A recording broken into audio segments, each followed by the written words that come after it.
On பண்ணுங்க இது.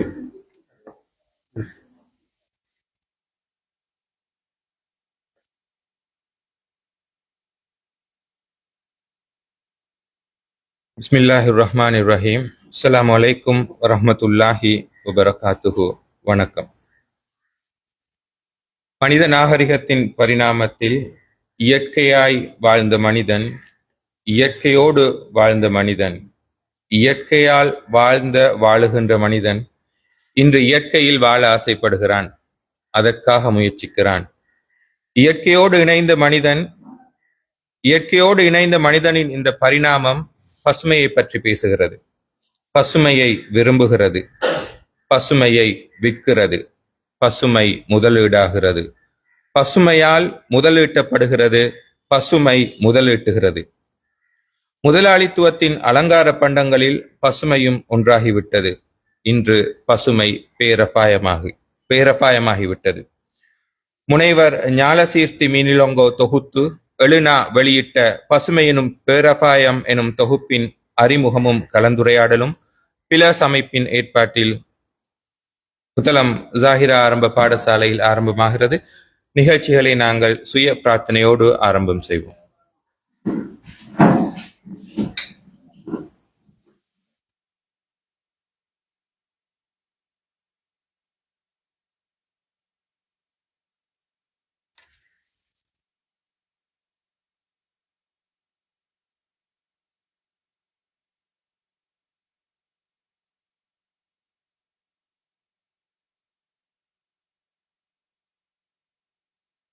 நன்றி. ஜஸாக்கல்லாஹு ஹைர். பசுமை எனும் பேரபாயம் பற்றி அறிவு சமூகம் பேச வேண்டும், கல்வி சமூகம் பேச வேண்டும், எல்லா துறைகளிலும் பேச வேண்டும், எல்லா துறையும் பேச வேண்டும். அதற்கான அழைப்பு இது. பிலஸ் அமைப்பின் தலைவர், ஓய்வு பெற்ற பிரதி கல்வி பணிப்பாளர் ZA ஜன்ஹீர் அவர்களை அன்போடு அழைக்கின்றேன், தலைமை உரையையும் வரவேற்புரையையும் நிகழ்த்துவதற்காக.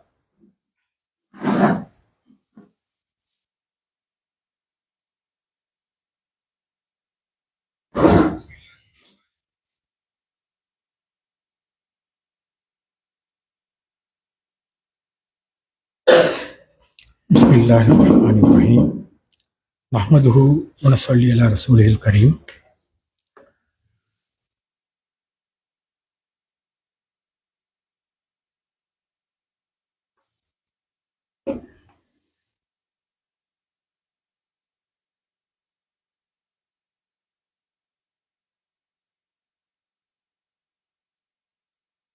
இந்த நிகழ்ச்சிக்கு வருகை தந்திருக்கும் கண்ணியத்துக்குரிய உலமாக்களே, பசுமை எனும் பேரபாயம் நூலினை நூல் அறிமுகம், நூல் விமர்சனம் செய்வதற்காக இங்கு வருகை தந்திருக்கும் நசிஹா ஹிஸ்மி ஆணையாளர், இழப்பீட்டுக்கான அலுவலகம், நீதி மற்றும் தேசிய ஒருமைப்பாட்டு அமைச்சு, அத்துடன் இன்னும் ஒரு எங்களுடைய வளவாளர் தனபாலசிங்கம், மாவட்ட பிரதி பணிப்பாளர் புள்ளிவிபரவியல், மாவட்ட புள்ளிவிபர கிளை, மாவட்ட செயலகம் புத்தளம், அத்துடன் இங்கு வருகை தந்திருக்கும் புத்தளம் கல்பிட்டி கோட்டத்தினுடைய கோட்டக்கல்வி பணிப்பாளர், புத்தளம் கல்வி வலயத்தில் பணியாற்றிக் கொண்டிருக்கும் அதிபர்கள், பிரதி அதிபர்கள், ஆசிரியர்கள், வருகை தந்திருக்கும் ஏனைய பிரமுகர்கள், உங்கள் அனைவர் மீதும் சாந்தியும் சமாதானமும் உரித்தாகட்டும். அஸ்ஸலாமு அலைக்கும் வரஹ்மத்துல்லாஹி வபரகாத்துஹு. இந்த காலம் முஸ்லிம்களை பொறுத்தளவில் ஒரு புனிதமான காலம். முஸ்லிம்களுக்கு மட்டுமல்ல, கிறிஸ்தவர்களுக்கும் இது முக்கியத்துவம் வாய்ந்த காலம். நாங்கள் ரமலானை அனுஷ்டிக்கின்றோம், அவர்கள் தபசு காலத்தை அனுஷ்டிக்கின்றார்கள். ரமலான் மாதம் முஸ்லிம்களுடைய வேத நூலான அல் குர்ஆன் இறக்கப்பட்ட காலம் 6600க்கும் மேற்பட்ட வசனங்களை கொண்ட குர்ஆன் முதலாவது இறக்கப்பட்டது, அதனுடைய முதலாவது பகுதி இறக்கப்பட்டது இந்த மாதத்தில். ஆகவே புனிதமான மாதம் என்பதற்கான காரணங்களுள் அதுவும் ஒன்று. அவ்வாறு இறக்கப்பட்ட முதலாவது வசனம் இக்ரா பிஸ்மி ரப்பிக்கல்லதி கலக். இப்படி அந்த வசனம் போகுது. அந்த வசனத்தினுடைய முதலாவது வார்த்தை இக்ரா, படிங்க. அதுதான் முதலாவது வார்த்தை. குர்ஆனில் உள்ள முழு அத்தியாயங்களும் இறக்கப்பட்டாலும் முதலாவது முஹம்மது நபி ஸல்லல்லாஹு அலைஹி வஸல்லம் அவர்களுக்கு இறைவன் அருளிய முதலாவது சொல் படிங்க, கற்றுக்கொள்ளுங்க, ஓதுங்க, ஓதுவீராக என்று சொல்லுவாங்க. படிங்கன்றதுதான் அந்த சொல். கல்வியின் முக்கியத்துவத்தை இந்த வசனத்திலிருந்து நாங்கள் விளங்கிக் கொள்ளலாம். கல்வி என்ற ஒரு சொல்லை எடுத்து நாங்கள் பார்க்கும்போது அதனுடைய ஆழம் மிகவும் ஆழமான ஒரு சொல் தான் அந்த கல்வி. இன்று கல்வியலாளர்கள் கல்விக்கு கொடுக்கும் வரைவிலக்கணத்தை பார்க்கும்போது அதனுடைய ஆழத்தை நீங்கள் புரிந்து கொள்ளலாம். கல்வி, கற்றல், கற்பித்தல், கல்வியை தேடுதல் என்ற ஒவ்வொரு சொற்களுக்கும் பின்னால் ஒரு பெரிய ஒரு அறிவு தொகுதி அமைந்திருக்கின்றது. வரலாற்று ரீதியாக நாங்கள் பின்னோக்கி சென்றால் மனிதன் எப்போது முதலாவது கற்கத் தொடங்குகின்றான், எப்போது அவன் படிக்கத் தொடங்குகின்றான், கல்வியின் வரலாறு எப்போது ஆரம்பமாகின்றது என்று சில வினாக்களை கல்வியுடன் தொடர்புபடுத்தி நாங்கள் பார்த்தால் அது நீண்ட தூரம் செல்லும். ஏனென்றால் கல்வி உளவியலாளர்கள் சொல்வதன்படி ஒரு மனிதன், ஒரு பிள்ளை கருவறையில் இருக்கும் போதே அது கற்பதற்கு ஆரம்பிக்கின்றது. அப்படியாக இருந்தால் கல்வி எவ்வளவு தூரம் பின்னோக்கி செல்கின்றது என்பதனை நீங்கள் அறிந்து கொள்ளலாம். இந்த கல்வியை கற்பிக்கும் போது, சொல்லிக் கொடுக்கும் போது, கற்பித்தல் செயற்பாடுகள் இடம்பெறும் போது, அல்லது அதனை எவ்வாறு நாங்கள் இன்னொருவருக்கு, சமூகத்துக்கு அந்த கல்வியை எடுத்து செல்கின்றோம் என்பதை சற்று நாங்கள் சிந்தித்து பார்க்கும்போது மேலெழுந்த வாரியாகவும் அதே நேரத்தில் ஆய்வு ரீதியாகவும் அதனை நாங்கள் அந்த சமூகத்துக்கு எடுத்து செல்கின்றோம். புத்தகங்களும் அவ்வாறுதான். இந்த கல்வியை தனக்கு தெரிந்த ஒரு விடயத்தை மற்றவர்களுக்கு சொல்லிக் கொடுக்கும், எடுத்து செல்லும் பல்வேறு முறைகளுள் ஒரு முக்கியமான ஒன்றுதான் புத்தகம். அந்த புத்தகத்தினுடைய வடிவங்கள் வேறுபடலாம். இன்று அது ஹார்ட் காப்பிக்கும் அப்பால அதனுடைய வடிவம் வேறுபடுகின்றது. இருந்தாலும் கூட எடுத்து செல்லும் ஒரு வடிவம் புத்தகம். இந்த புத்தகத்தில் பொதுவாக நாங்கள் புத்தகத்தை எடுத்து புரட்டி பார்க்கும் போது பொதுவான விடயங்கள் இருக்கும், பொதுவான தகவல்களை அளிப்பதாக அந்த புத்தகங்கள் இருக்கும். மற்றும் சில புத்தகங்கள் ஆய்வு ரீதியாக தன்னுடைய ஆய்வை மேற்கொண்டு அதனை மேலும் விமர்சனத்திற்கு உட்படுத்தக்கூடிய வகையில் சில புத்தகங்கள் அமைந்திருக்கும். நூல் வெளியீடுகள் இடம்பெறுகின்றன, நூல் ஆய்வுகள் இடம்பெறுகின்றன. புத்தகத்தினுடைய கல்வி வரலாற்றை நாங்கள் மொத்தமாக எடுத்து நோக்கும் போது இன்றைய தினம் ஒரு புத்தகம் பற்றிய ஒரு விமர்சனம், ஒரு ஆய்வு, ஒரு அறிமுகம் என்ற அடிப்படையில் ஒரு அத்தியாயத்தை இன்று நாங்கள் தொடக்கி வைக்கின்றோம் என்று நான் கருதுகின்றேன். நான் அறிந்த வகையில் 1930களில் இருந்து புத்தகங்கள் புத்தகத்தில் வெளியிடப்பட்டிருக்கின்றன.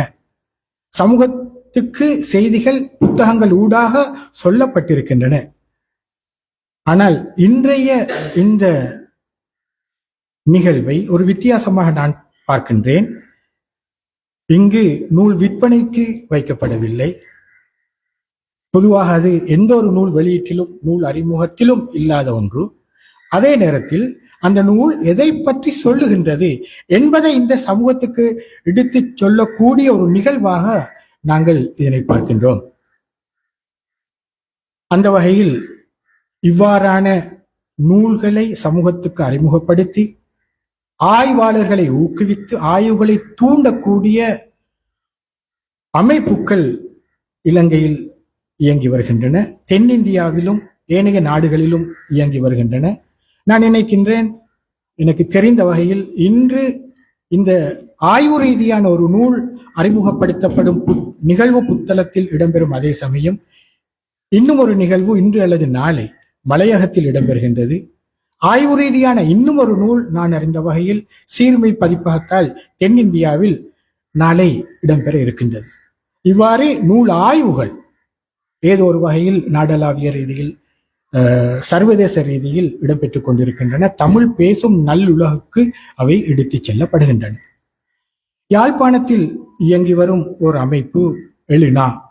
இந்த எழினாவை பற்றி சமூக ஊடகங்களில் நீங்கள் அவ்வப்போது கேள்விப்பட்டிருப்பீர்கள், பார்த்திருப்பீர்கள். இன்னும் ஒரு யாழ்ப்பாணத்தில் இயங்கும் ஒரு முக்கியமான ஒரு அமைப்பு, ஒரு நிறுவனம் தான் நூலகம் ஃபவுண்டேஷன்.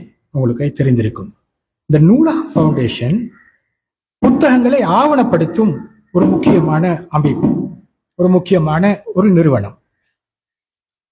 யாழ்ப்பாணம் நூலகம் எரிக்கப்பட்டதன் பின்னர் அங்கிருந்த பல சொத்துக்களை சமூகம் இழந்தது.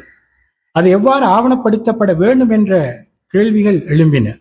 அதனுடைய ஒரு விடையாகத்தான் இன்று நூலகம் ஃபவுண்டேஷன், நூலகம்.org என்ற அமைப்பு ஊர் கூடி ஆவணப்படுத்துவோம் என்று இலங்கையில் வெளியிடப்படும் இலங்கை சம்பந்தமான மொழி என்று பேதம் பாராமல் எல்லா நூல்களையும் ஆவணப்படுத்துகின்றது.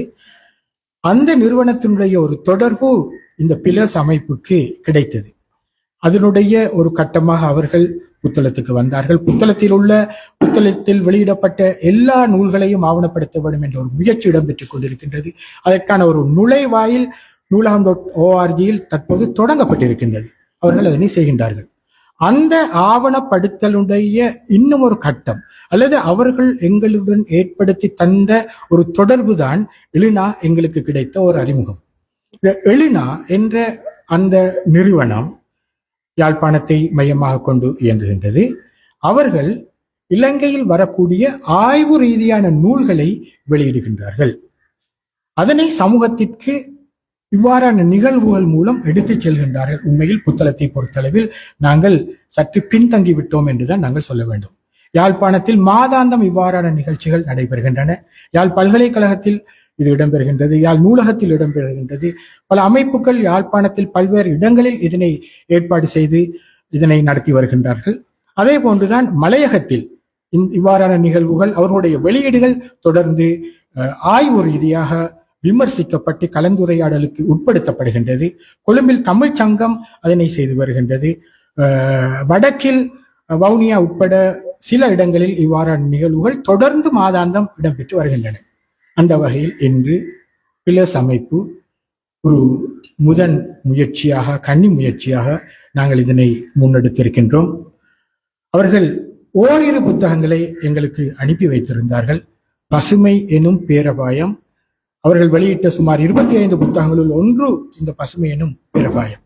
அந்த புத்தகத்தை எடுத்து பார்த்தபோது புத்தளத்தில் இது பேசு பொருளாக்கப்பட வேண்டும் என்று எனக்கு என்ன தோன்றியது. எங்களுடைய பிலர்ஸ் அமைப்பு அதனை உணர்ந்தது. அந்த அடிப்படையில் அதனை யார் செய்வது, அந்த புத்தகத்தை யார் ஆய்வு செய்து விமர்சிப்பது, சமூகத்துக்கு எடுத்துச் செல்வது, நூலை அறிமுகம் செய்வது என்று நாங்கள் சிந்தித்தோம். எங்களுக்கு 2 பேர் பொருத்தமானவர்களாக தென்பட்டார்கள். அந்த நூலினுடைய உள்ளடக்கம் முழுவதும் பசுமை பசுமை பசுமைக்கு என்பது அந்த சொல்லுக்கு அப்பால் அது ஒரு அபாயகரமானது என்ற ஒரு முக்கியமான கருத்தை அது தாங்கி நிற்கின்றது. அது மட்டுமல்ல, பொருளியல் சார்ந்த பல கருத்துக்களை அது தன்னுடைய உள்ளடக்கத்தில் ஆய்வு செய்கின்றது. ஆகவே அதற்கான 2 வளவாளர்களை நாங்கள் புத்தளத்தில் தேர்ந்தெடுத்தோம்.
இன்றைய இந்நூல் வெளியீட்டு விழாவை ஏற்பாடு செய்திருக்கும் பிலாஸ் அமைப்பு மற்றும் இந்த நூலை ஒரு சரியான ஊரில், அதாவது புத்தளத்தில், சரியான ஒரு நேரத்தில், அனல் மின்சாரம் மற்றும் அறுவைக்காடு சம்பந்தமான விடயங்கள் இன்று சமூகத்தில் மேலெழுந்து கொண்டிருக்கின்ற நேரத்தில் சரியான மக்களை வைத்து, அதாவது இந்த விடயங்களிலே ஈடுபடக்கூடியவர்களையே வரவழைத்து அவர்களை அடிப்படையாக கொண்டு இது சமூகத்துக்கு செல்ல வேண்டும் என்ற நோக்கத்தில் ஏற்பாடு செய்து இதனை செய்து கொண்டிருக்கின்ற, சிறப்பாக நடத்தி கொண்டிருக்கின்ற எமது கல்வி பணிப்பாளர் ஜனீர் சார் அவர்களுக்கும் நன்றியை தெரிவித்தவளாக உங்கள் அனைவருக்கும் அஸ்ஸலாமு அலைக்கும், வணக்கம். ஒஸ்லோ பல்கலைக்கழக விரிவுரையாளர் திரு ஞாலசீர்த்தி மீனிலங்கு அவர்கள் இந்த எழுதியிருக்கின்ற இந்த புத்தகம் பசுமை எனும் பேரபாயம் ஒரு தனித்துவமான ஒரு புத்தகமாய் இருக்கின்றது. முக்கியமா இதன் தனித்துவத்தை கூறப்போனால் இந்த புத்தகத்தின் தனித்துவம், அதாவது ஒத்தென்டிசிட்டி என்று சொல்றது என்னென்றா, இந்த புத்தகத்தை வாசிச்சால்தான் இதர தலைப்பை விளங்கி கொள்ளலாம். என்ன பசுமை என்றது பேரபாயம் என்று சொல்லிக்கிறாங்க என்ற அந்த ஒரு கேள்வியோடைய இந்த புத்தகத்தை விசாரணையோடைய ஆரம்பிக்கிறாரு இந்த எழுத்தாளர். இதை பதிப்புரிமை செஞ்சிருக்கிற எலுனா, அதுக்கும் நாங்கள் நன்றியை தெரிவித்துக் கொள்ளணும். அதனால்தான் இந்த புத்தகத்தில் இவர் சிவப்பால பசுமை எனும் பேரபாயம் என்று சொல்லி சிவப்பு எழுத்துக்களால இந்த நூல் வடிவமைக்கப்பட்டிருக்குது. அதே மாதிரி இந்த நூலோட முன்னட்டை படத்துல கீழ முக்கியமாக ஒரு நிழல் படம், எப்பவுமே எங்களோட உரிமைகளை நாங்கள் போராட்டம் மூலம்தான் பெற்றுக்கொள்ள வேண்டும், எப்பொழுதுமே எங்களோட சூழலை நாங்கள் தான் காப்பாற்ற வேண்டும், அது எங்கள் தலையிலேயே திணிக்கப்பட்டிருக்கின்றது என்று கூறக்கூடிய, என்ற தலையில் சுமத்தப்பட்டிருக்கக்கூடிய ஒரு சமூகத்தின் நிலப்படம். இது புத்தள மக்களாக கூட இருக்கலாம் என்று நினைக்கின்றேன். ஒரு நல்ல புத்தகம் திறந்து கொண்டால் ஒரு நரக வாயிலே மூடப்படும் என்று சொல்கின்றார்கள் தானே, அது முக்கியமாக இந்த புத்தகத்துக்கு சால பொருந்தும். ஏனென்றால் இன்று அதிக அளவிலான அபிவிருத்தி திட்டங்கள் திட்டமிடப்படுகின்றன, அமுல்படுத்துகின்றார்கள், அதனால் பலர் தாக்கப்படுகின்றார்கள். இந்த 3 வர்க்கத்தினரும் இந்த மாதிரியான புத்தகங்களை வாசிப்பதன் மூலம் உண்மையான சமூக அறிவை விமர்சன ரீதியாக பெற்றுக்கொள்கின்ற போது இவ்வாறான நரகத்தின், இவ்வாறான நாசகார செயல்களின் விளிம்புகளில் இருந்து தங்களை தவிர்த்து கொள்ளலாம், காப்பாற்றிக் கொள்ளலாம் என்ற ஒரு நம்பிக்கை ஏற்பட்டிருக்கின்றது. இதனால் தான் நெப்போலியன் கூறுகின்றார், show me a family of readers, I will show you the people who move the world. எனக்கு வாசிக்கக்கூடிய ஒரு ஃபேமிலியை காட்டுங்க, அவங்க தான் இந்த உலகத்திலேயே மாற்றங்களை கொண்டு வரக்கூடியவங்க. ஆகவே வாசிப்பு இல்லாமல் எங்களால் எதையுமே செய்ய முடியாது. அணிந்துரை, இந்த புத்தகத்தின் அணிந்துரை உண்மையிலே பிரமாதம். அதுல திரு அசோக்பரன் அவர்கள் குறிப்பிட்டிருக்கின்றார்கள், இந்த புத்தகம் ஒரு கூர்மையான ஒரு விமர்சன விசாரணை ஆயுதம் என்று கூறியிருக்கின்றார். அதோடு இதோடு திசை காட்டி என்று குறிப்பிடுகின்றார். உண்மையிலேயே திசை காட்டிதான். நான் கூட நிறைய விடயங்களை இதன் மூலம் கற்றுக்கொண்டேன். ஏனென்றால் நாங்கள் விட்ட பிழைகள், நாங்கள் பல்வேறு ஆக்டிவிசம், எங்களோட செயற்பாட்டு விடயங்களை நாங்கள் பிழைகளை தவறவிட்டு இருக்கலாம். அது எவ்வாறான பிழைகள் என்று கூட நாங்கள் இனம் கண்டுகொள்றது இந்த புத்தகம் உண்மையிலேயே உதவியாக அமைந்தது. உண்மையிலேயே இன்று பசுமை பசுமை என்று சொல்கின்றார்கள் தானே, அந்த பசுமையை வைத்துதான் பசுமைக்கே ஆப்பு வைக்கின்றார்கள். நீங்கள் கேள்விப்பட்டிருப்பீர்கள் எக்கோ சைக்கிள், அதே மாதிரி எக்கோ டூரிசம், எல்லாம் சூழல் நேய உல்லாச பிரயாணம், சூழல் நேய ரீசைக்கிளிங், இதெல்லாம் சூழல் நேயம் என்ற பெயரை போட்டுக்கொண்டே சூழலுக்கு அநியாயம் செய்யக்கூடிய திட்டங்கள். நாங்க அபிவிருத்தியே வேண்டாம் என்று சொல்ல இல்லை. டீமன்ஸ் அண்ட் டெவலப்மெண்ட் என்ற புக்ல ஜேம்ஸ் ப்ரோ என்றவர் குறிப்பிட்டார், டீமன்ஸ் அண்ட் டெவலப்மெண்ட், பேய்களும் அபிவிருத்தியும். அதுல அபிவிருத்தி என்ற பெயர்ல ஒரு கிராமம், ஒரு அழகான கிராமம் எவ்வாறு அது அநியாயத்துக்கு உட்பட்டிருக்கிறது, அந்த மக்கள் எவ்வாறு பிரிவடைந்தார்கள், அதே மாதிரி அந்த கிராமம் எவ்வாறு பாதிக்கப்பட்டது என்றது ஜேம்ஸ் ப்ரோ கலந்துரையாடிக்கிறாரு. முக்கியமாக ஒரு நிறுவனம், அவங்க எப்பவுமே பசுமையை பத்தி கதைக்கிறாங்க, எப்பவுமே எக்கோ சைக்கிளை பத்தி கதைக்கிறாங்க. அவங்களோட February 4 சுதந்திர தினம் என்று அவங்களோட மெசேஜ் நான் பார்த்தேன். அதுல அவங்க போட்டிக்கிறாங்க, முக்கியமா அந்த நிறுவனம் மூலமா சமூகத்துக்கு ஏற்படக்கூடிய பாதிப்புகள் ஆய்வு மூலம் கண்டறியப்பட்டிருக்குது. 2005 ஆண்டுல ஹேரத் போகவத்த என்ற இருவர் செய்த ஆய்வு ரிசர்ச் கேட்டில் பதியப்பட்டிருந்த ஆய்வு. அதுல அவங்க சொல்றாங்க, குறித்த சீமெந்து தொழிற்சாலை அது மூலமாக அதுல கிட்ட உள்ள 2-3 கிலோமீட்டர்ஸ்க்கு கிட்ட வாழக்கூடிய அந்த மக்கள் 16 மற்றும் 60 வயதுக்கு இடைப்பட்ட மக்கள் அவங்களுக்கு அதிகளவானவங்களுக்கு bronchitis நோய், அதாவது மார்பக சளி சுழற்சி, அந்த சுழற்சி நோய் அவங்களுக்கு ஏற்பட்டிருக்குது. அதே மாதிரி அவங்களுக்கு ரெஸ்பிரேட்டரி டிசீசஸ், சுவாச நோய்கள் நிறைய அவங்களுக்கு ஏற்பட்டிருக்குதுன்னு சொல்லி அந்த ஆய்வுல குறிப்பிட்டிருக்கிறாங்க. அந்த மாதிரியான நோய்களை உருவாக்கின அந்த நிறுவனம் அவங்களோட சுதந்திரத்தின செய்தி எவ்வாறு அமைந்திருக்கிறான்னு சொன்னா, ட்ரூ இண்டிபெண்டன்ஸ் இஸ் ஃப்ரீடம். அதாவது உண்மையான ஃப்ரீடம் என்று சொல்றது எப்பவுமே பிரீத் அன்ஸ்பாயில்ட் ஏராவ பிரீத் பண்றது, சுவாசத்துக்கு தேவையான பாதிக்கப்படாத தெளிவான அந்த காற்றை சுவாசிக்கிறது தான் உண்மையான சுதந்திரம் என்று எங்கட சுதந்திரத்தை பறிச்சுட்டே அவங்க போட்டிக்கிறாங்க அவங்களோட சுதந்திரத்தின செய்தி. உண்மையிலேயே இப்பொழுது நாங்க கதைக்கலாம் நேச்சுரல், இயற்கையானது, ஹெர்பல், எப்பவுமே மூலிகைகளால் ஆனது என்று சொல்லி நிறைய உற்பத்தி பொருட்களை நாங்க சந்தையில காண்றோம். எழுத்தாளர் அதை நல்ல முறையில ஊம்பி சொல்றாரு. நுகர்வோர் எங்களோட இலங்கையில் உள்ள நுகர்வோர் கன்சியூமர் அஃபேர்ஸ் அத்தாரிட்டி, நுகர்வோர் அதிகார சபையால 49 கிரீம் வகைகளை அவங்க பேன் பண்ணிக்கிறாங்க. முக்கியமா அந்த கிரீம் வகைகள் ஹெர்பல், நேச்சுரல் என்று போடப்பட்ட அந்த கிரீம் வகைகள் தான். இன்னொன்று முக்கியமா செண்டல்வுட் என்ற பேரில் எப்பவுமே சந்தனம் என்று கூறப்பட்டு அந்த சந்தனத்தையே வச்சு தன்னை தொழில கொண்டு போகக்கூடிய நிறுவனத்தின உற்பத்தி பொருட்கள் உண்மையிலேயே பாவனைக்கு உதவாத பொருட்கள் என்று அரசாங்கத்தாலேயே தடை செய்யப்பட்டிருக்குது. அப்ப அதைத்தான் எங்கட இந்த எழுத்தாளர் குறிப்பிடுகின்றார். முக்கியமா இவர் கதைக்கின்றார் டாக்ஸிக் கொலோனியலிசம். எங்களுக்கு தெரியும் காலனித்துவவாதம் என்று சொல்றது வேறு வேறு நாடுகள் வந்து எங்கட நாட்டை காலனித்துவத்துக்குள்ள உட்படுத்தினாங்க. இந்த புதிய ஒரு வகை காலனித்துவத்தை இந்த நூலால் இந்த எழுத்தாளர் எங்களுக்கு அறிமுகப்படுத்துறாரு. அதாவது முக்கியமா நாங்க சொல்றோம் பிளாஸ்டிக் போத்தல்கள், இன்றும் வந்திருக்குமோ தெரியாது, பிளாஸ்டிக் போத்தல்கள் ஒரு வினாடிக்கு 20,000 பிளாஸ்டிக் போத்தல்கள் சமூகத்துக்கு கழிவாக விடப்படுது. அதே மாதிரி உலகத்துல ரீசைக்கிளிங்க பத்தி நாங்க கழிச்சால் அந்த பிளாஸ்டிக் போத்தல்கள் 9% தான் ரீசைக்கிள் பண்ணப்படுது. அதே மாதிரி 20 மில்லியன் மக்கள் குப்பையாலேயே வாழ்றாங்க.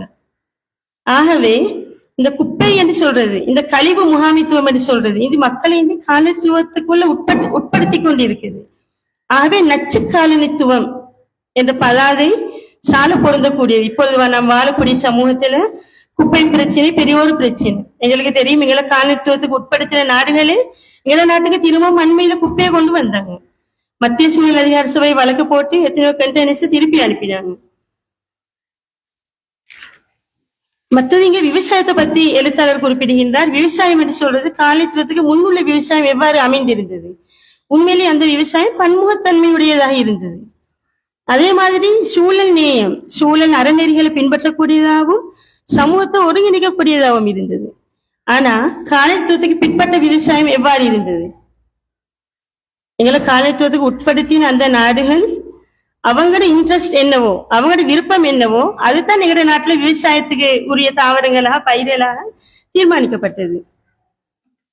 இதுல எழுத்தாளர் பக்கம் 52ல குடியேற்ற திட்டங்களை பத்தி கதைக்கிறாங்க.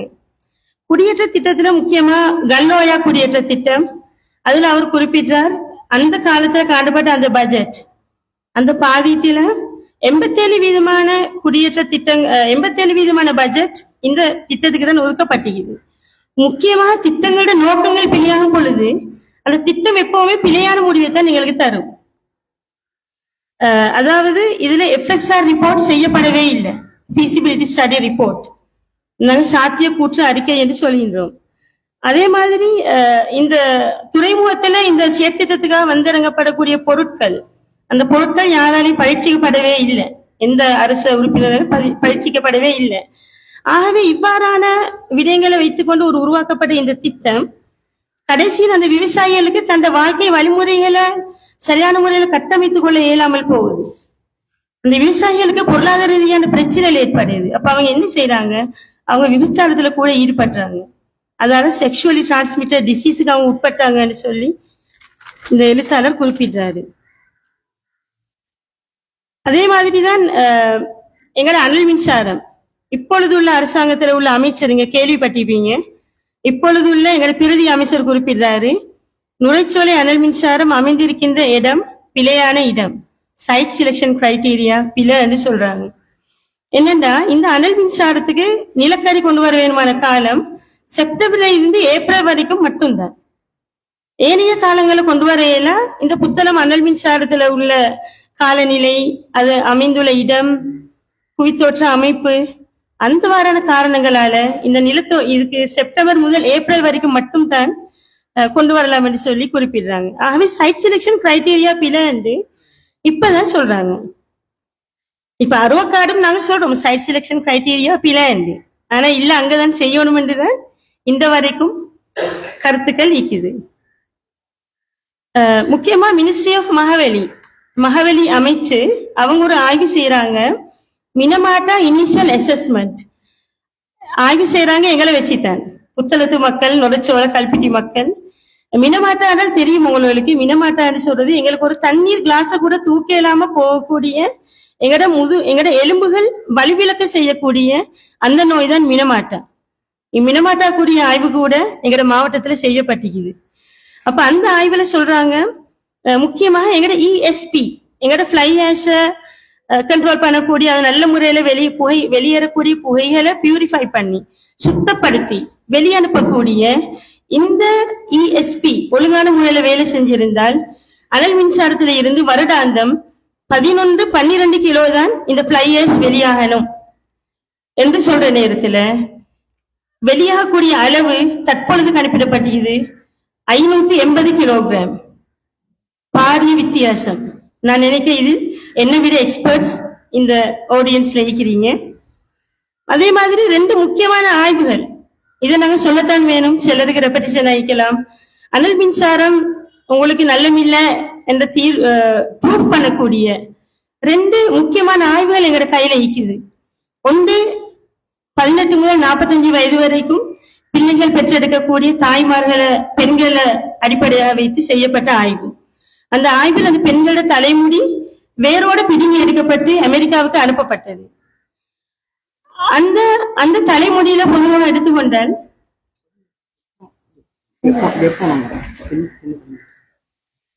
முக்கியமா அந்த ஆய்வு மூலம் மெர்க்கரி கண்டமினேஷன், அதாவது இந்த மெர்க்கரி கண்டமினேஷன் 0.58 அதுக்கு கீழே 0.58 ppm பார்ட்டிகல்ஸ் பெர் மில்லியன், அதுக்கு கீழே இருக்கணுமான அந்த மெர்க்கரியோட லெவல் புத்தளத்துல கல்பிட்டியில ஆய்வு செஞ்ச அந்த பெண்களுக்கு இருக்கிறது எவ்வளவு தெரியுமா? 15-16. இந்த மெர்க்கரி லெவல் அதிகரிச்சா வரக்கூடிய பிரச்சனைகள் என்ன? பிரெயின் அண்ட் நர்வஸ் சிஸ்டம், எங்கட மூளை, எங்கட நரம்பியல் மண்டலத்துக்கு பிரச்சனை.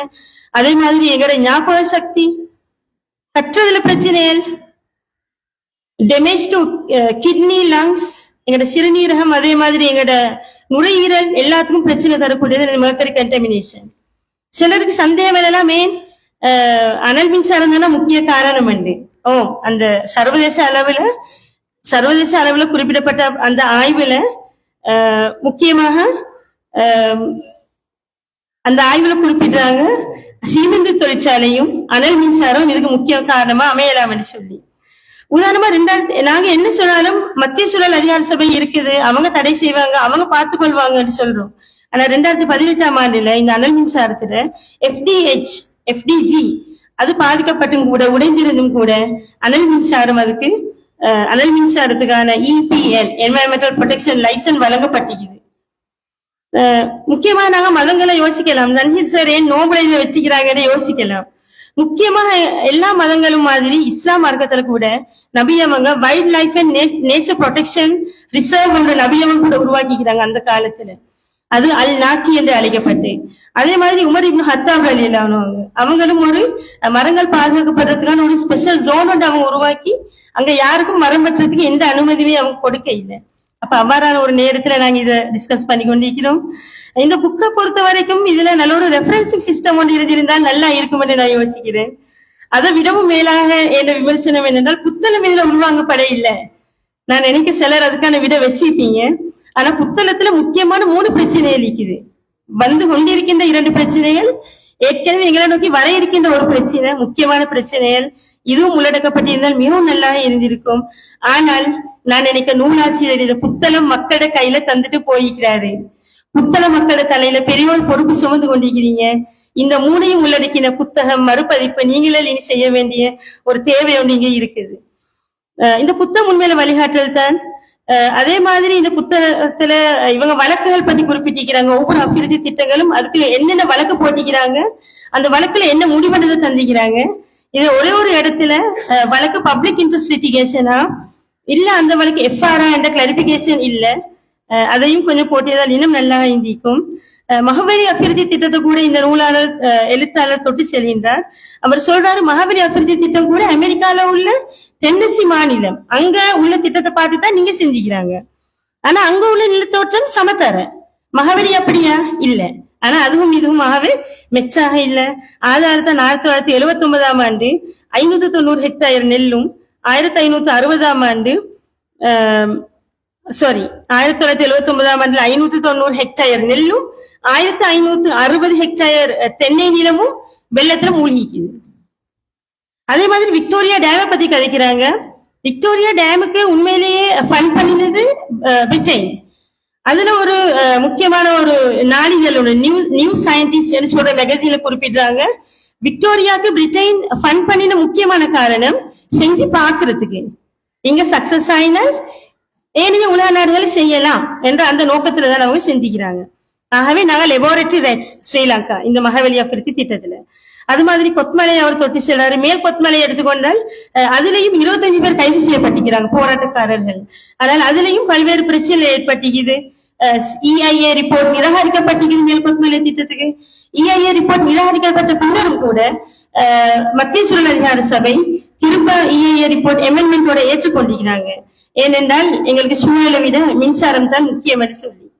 அதே மாதிரி சுன்னாகம் கேஸ் அவங்க அதுல வெற்றி பெற்றிக்கிறாங்க, எஃப்ஆர் ஃபைல் பண்ணி.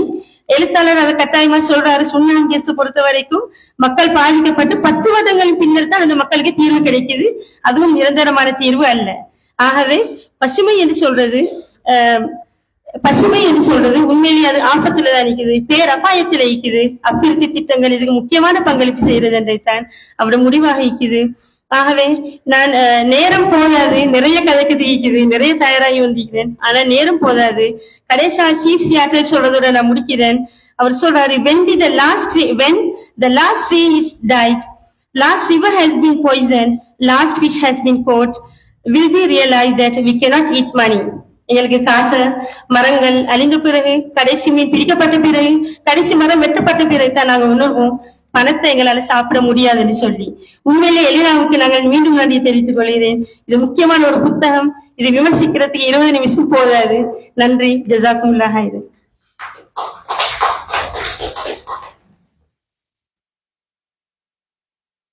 ஜஸாக்கல்லாஹு ஹைர். இந்த நூலை புத்தகத்தில் இடம்பெறுகின்ற சூழலியல் சம்பந்தப்பட்ட தகவல்களோடு விமர்சனம் செய்து விடைபெற்று சென்றவர் சகோதரி நசிஹா ஹிஸ்மி அவர்கள், முனைவர் பட்ட ஆய்வாளர், கொழும்பு பல்கலைக்கழகம். அதே போல இழப்பீட்டுக்கான அலுவலகத்துக்கான ஆணையாளர்களுள் ஒருவர். அவருக்கு எமது மனமார்ந்த நன்றிகளை தெரிவித்துக் கொள்கின்றோம். உண்மையாக புரட்சிகள் என்று ஆரம்பித்து கைத்தொழில் புரட்சி, பசுமை புரட்சி, இது ஒரு வெற்றியை மட்டும் நோக்கமாக கொண்டு அந்த புரட்சியை மேற்கொள்கின்ற பொழுது இடம்பெறுகின்ற மிகப்பெரிய பாரதூரங்கள், உலகில் வியாபித்திருக்கின்ற அனைத்து துறைகளையும் ஒன்று சேர்த்து ஒரு இன்டகிரேட்டட் நாலேஜ் ஷேரிங் அல்லது ஒரு டயலாக், அதற்கான பிளாட்ஃபார்ம் இல்லாமல் ஒரு துறையோடு ஒரு அவுட்புட்டை மட்டும், அவுட்கமை பற்றி யோசிக்காமல் செய்யப்படுகின்ற செயற்பாடுகளின் விளைவுதான் இன்று நாங்கள் அனுபவித்துக் கொண்டிருக்கக்கூடிய இந்த பாரதூரங்கள், இந்த பேரபாயங்கள். பசுமை முதலாளித்துவத்தின் கையில் கிடைத்த பிறகு ஏற்பட்ட பேரபாயமா இது என்ற ஒரு கேள்வியை முன்வைத்து இந்த நூல் பற்றிய மற்றொரு விமர்சன பார்வையை எம்மோடு பகிர்ந்து கொள்வதற்காக புள்ளி விவரவியல் திணைக்களத்தின் புத்தளம் மாவட்டத்திற்கான மாவட்ட பிரதி பணிப்பாளர் எஸ் தனபாலசிங்கம் அவர்களை அன்போடு அழைக்கின்றேன்.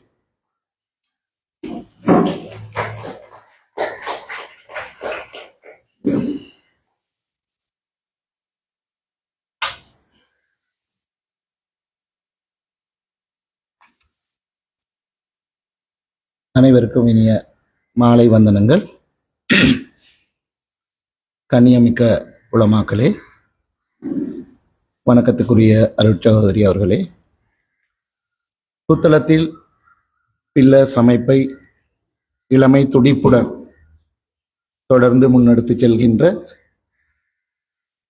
எமது புத்தளம் வலய கல்வி மணிமனையின் ஓய்வு நிலை உதவி கல்வி பணிப்பாளர் மதிப்புக்குரிய செட்டே சன்னீர் அவர்களே, புத்தளம் மாவட்டத்தின் கல்வி வலயங்களை பிரதிநிதித்துவப்படுத்தி இங்கு வருகை தந்திருக்கின்ற கோட்டக்கல்வி பணிப்பாளர்கள், மதிப்புக்குரிய அதிபர்கள், சூழலியல் ஆய்வாளர்கள், பத்திரிகை நண்பர்கள், ஆசிரியர்கள், வாசக பெருவுள்ளங்கள், உங்கள் அனைவருக்கும் இன்றைய பொழுது சாந்தியும் சமாதானமும் நிறைந்த பொழுதாக மலர வேண்டும் என்று வாழ்த்துகின்றேன். எமது எனக்கு முன்னால் இங்கு பேசிய சூழலியலாளர் ஜனாபா மசீஹா இஸ்மி அவர்கள் சுற்றுச்சூழல் பார்வையில் இந்த புத்தகத்தில் உள்ளடக்கப்பட்டுள்ள விடயங்கள் தொடர்பாக மிகவும் ஆணித்தரமாகவும் தெளிவாகவும் இந்த புத்தகத்தில் என்ன விடயங்கள் சொல்லப்பட்டிருக்கின்றன, யாருக்காக சொல்லப்பட்டிருக்கின்றன, புத்தளம் மாவட்டத்தின் பெருங்குடி மக்களுக்கும் இந்த புத்தகத்துக்கும் இடையிலான இடைவெட்டு நேரடி தொடர்பு என்ன என்பது தொடர்பாக உங்களோடு ஒரு 20-25 நிமிட காலத்தில் மிகவும் ஆரோக்கியமான கருத்துக்களை முன்வைத்து சென்றார். அது மாத்திரமல்ல, உங்கள் மின் சில கேள்விகளையும் அதற்குரிய விடைகளை நீங்கள் தேட வேண்டும் என்பதையும் விட்டு சென்றுள்ளார். எனவே அவருக்கு முதற்கண் நன்றிகளை தெரிவித்துக் கொண்டு, ஞாலசீர்த்தி மீ இளங்கோ தெய்வேந்திரன் அவர்கள் நோர்வே பல்கலைக்கழகத்தில் ஒஸ்லோ பல்கலைக்கழகத்தினுடைய ஒரு அரசியல் புவியியலாளர் என்ற வகையில் தன்னை நிலைநிறுத்தி எழுனா பதிப்பகத்தினூடாக இலங்கையின் சூழலியல் தொடர்பான பேசப்படாத பக்கங்களை ஆவணப்படுத்தி எழுத்துருவாக்கி ஒரு கட்டுக்கோப்புக்குள் வடிவமைத்து புத்தகமாக வெளியிட்டிருக்கின்றார். அதனுடைய உள்ளடக்கங்கள் எவ்வளவு கனதியானவை, அவை ஏன் புத்தகத்தில் பேசப்பட வேண்டும் என்பது தொடர்பாக மதிப்புக்குரிய சன்னீர் அவர்கள் என்னுடன் பேசிய போது இந்த நூல் தொடர்பான ஒரு ஆய்வினை செய்து தர முடியுமா என்று கேட்டார். அதற்கும் என்னுடைய நன்றிகள், எனக்கு இந்த இடத்தில் இந்த வாய்ப்பை வழங்கியமைக்காக. ஞாலசீர்த்தி 12 கட்டுரைகளினுடைய தொகுப்பாக இந்த நூலை வெளியிட்டிருக்கின்றார். அதற்கு அட்டைப்படம் வடிவமைத்தவர் ரவீந்திரன் கருப்பையா. அணிந்துரை வழங்கியிருப்பவர் சட்டத்தரணி NK அசோக்பரன் அவர்கள். அந்த அட்டைப்படத்தை உங்கள் முன் நசிகா அவர்கள் உங்களுடைய பார்வைக்கு காட்சிப்படுத்தினார். சகல இயற்கை அனர்த்தங்கள், சூழலியல் பாதிப்புகளுக்குரிய போராட்டங்கள், அதை வென்றெடுப்பதற்கு போராட்டங்களே தீர்வாக அமையும் என்ற அடிப்படையிலும் அவருடைய 12 கட்டுரைகளினுடைய சாராம்சத்தை குறியீடாக அந்த அட்டைப்படத்தில் காட்டியிருப்பதாக நான் நினைக்கின்றேன். ஆகவே அந்த 12 கட்டுரைகளும் என்ன என்று நீங்கள் தெரிந்து கொண்டால், அந்த 12 கட்டுரைகள் சொல்ல வருகின்ற விடயங்களை குறியீடாக அந்த அட்டைப்படம் உங்களுக்கு சொல்லி இருக்கின்றதா என்பதை நீங்கள் ஒரு முறை மீள் பார்வை அல்லது மீள் ஞாபகப்படுத்துங்கள். இது அந்த புத்தகத்தினுடைய அட்டைப்படம்.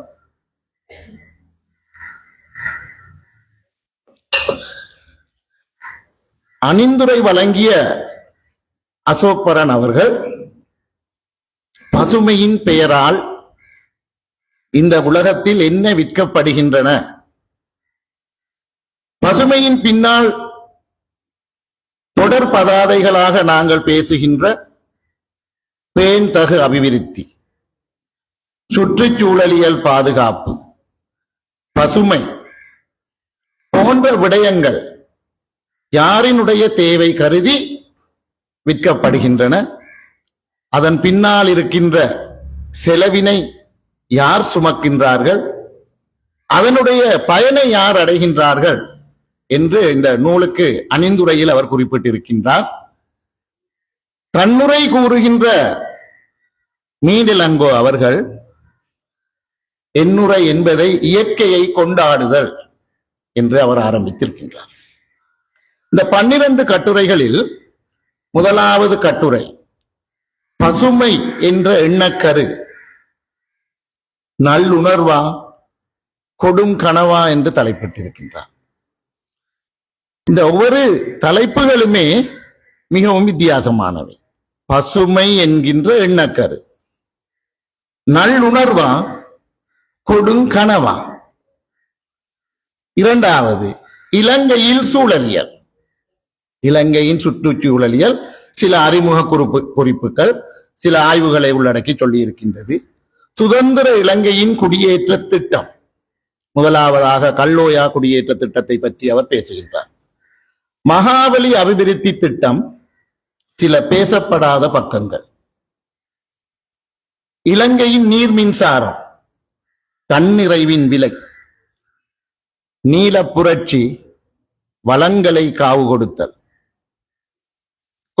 மேல் கொத்மலை திட்டம், தேச நலனா இயற்கை வளமா,